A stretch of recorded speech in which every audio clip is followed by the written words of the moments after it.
News when you want it with Bloomberg News Now. I'm Nathan Hager. And I'm Karen Moskow. Karen, the war with Iran is now into a fourth day. This morning, Israel says it struck the Islamic Republic's leadership compound in Tehran, including the presidential offices and the Supreme National Security Council building. Overnight, a pair of drones struck near the U.S. Embassy in Riyadh, Saudi Arabia. Non-emergency staff at the American Embassy in Baghdad have been ordered to depart. The State Department is urging Americans across the Middle East to leave as soon as they can, as President Trump vows the U.S. will do, in his words, whatever it takes to achieve its goals. We have, right from the beginning, we projected 4 to 5 weeks, but we have capability to go far longer than that. We'll do it. President Trump gave his first public comments on the war at the White House. Secretary of State Marco Rubio isn't providing a timetable, but he says the U.S. is justified in going after Iran. There absolutely was an imminent threat, and the imminent threat was that we knew that if Iran was attacked, and we believed they would be attacked, that they would immediately come after us. Secretary Rubio spoke ahead of a briefing of the so-called Gang of Eight on Capitol Hill. A full congressional briefing is set for later today. The U.S. military says it has destroyed Islamic Revolutionary Guard Corps command and control facilities, Iranian air defenses, missile and drone launch sites, and military airfields. U.S. Central Command says 6 U.S. service members have been killed in action as of late yesterday. Iran's Tasnim news agency says the death toll since Saturday has risen to 787. Well, Nathan, UK Prime Minister Keir Starmer says Britain will not join the U.S. in offensive action against Iran. He told Parliament this government does not believe in regime change from the skies. We all remember the mistakes of Iraq, and we have learned those lessons. Any UK actions must always have a lawful basis and a viable, thought-through plan.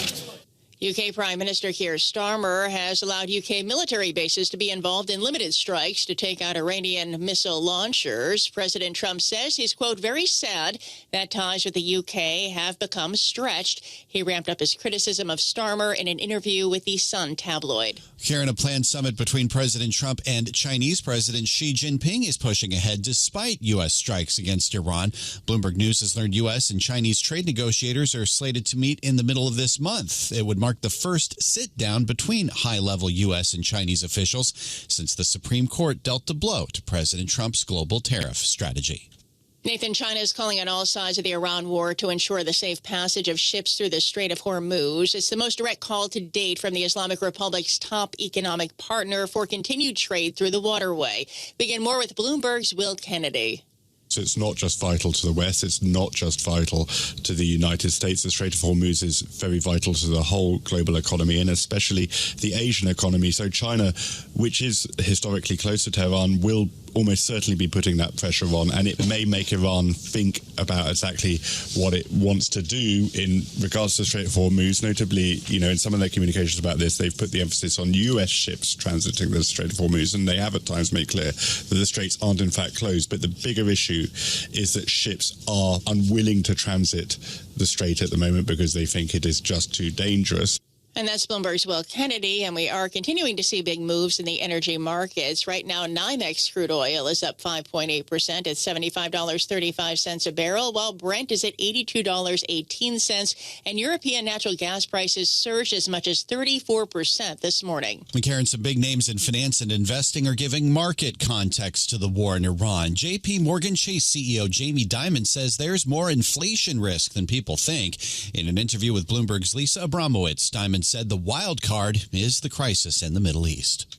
This war with Iran, if it is short and oil goes to 80 or 90 or 100, but it's a short time, not prolonged, it probably won't have a major effect. If it becomes prolonged, then all bets are off the table. And you can hear more from our interview with J.P. Morgan Chase CEO Jamie Dimon on our new hub for live streaming news and interviews, all our Bloomberg TV shows, documentaries, and more, all in one place, Bloomberg.com/videos.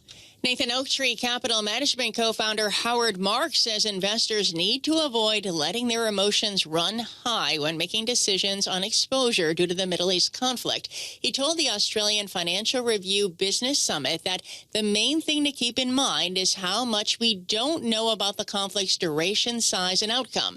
This morning, U.S. stock index futures, they are sharply lower. Nasdaq futures are leading the declines. They're down 2.25% yesterday after falling more than 1% during the session. Stocks staged a comeback to eke out gains. And as we've just seen this past weekend, Karen, markets may close on Fridays, but the world does not. That is why we are bringing you a new live radio and TV show. Bloomberg This Weekend looks beyond the daily headlines to the bigger themes driving politics, business, and culture. Join David Gura, Christina Ruffini, and Lisa Mateo for smart conversations and in-depth interviews that help make sense of the week that's been and what comes next.